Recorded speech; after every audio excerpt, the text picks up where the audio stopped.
Hey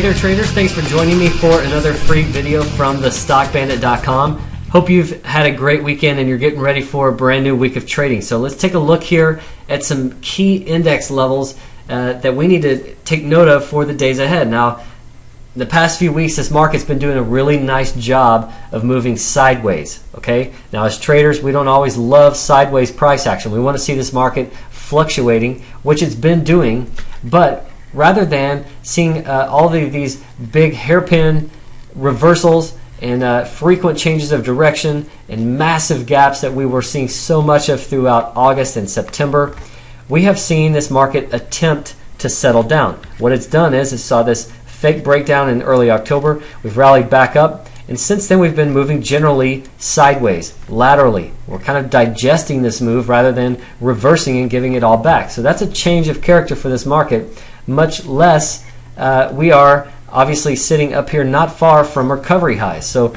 the market is definitely shaping up better in terms of a technical look, and so it's going to be interesting to see as we head into the holidays here and the end of the year if the seasonality kicks in and we see people just get a little bit more aggressive on the buy side. So of late, the NASDAQ has been holding this 2600 area. That's been a big level a number of times. We go back to March the 16th. We bottomed out at 2603. We touched it again, 2599 in the middle of June. Since then, we've seen it serve as both resistance and support. Now, more recently, it's been support. And by the way, if you're not watching this full screen, go full screen and select the HD option, the 720p. That will give you the best resolution here. You'll get a crystal clear screen that I'm showing you here. But 2600 has been the big level for the NASDAQ. Last week we tested it and we've bounced from there. Now we're kind of back smack dab in the middle of this range. Up here is 2740. That's the next big level that we need to get through. Okay, so we've got short-term 2705 and then 2740 for the NASDAQ. If we get through there, then we're going to be probably coming back up here to test the highs from earlier this year. So things are definitely starting to shape up. Last week, though, this index only gave up 8 points, so it really didn't make any progress either way. Just kind of moving sideways, marking time. That's a good thing to do. S&P 500 starting to develop this rising trend line of support and this descending trend line of resistance. So we're starting to wedge a little bit here if you take a look at these two blue trend lines. Okay. Now 1230 was the big level that was tested last week. That was also right back here. That was some resistance that we have faced for this index. So we've kind of been respecting that level now from above. And now if we can get up through this descending trend line, that's currently for the S&P about 1270. And beyond that, we've got a big level up here at 1294. That's this yellow line. Okay, take a look here. Middle of July. During June, that was resistance.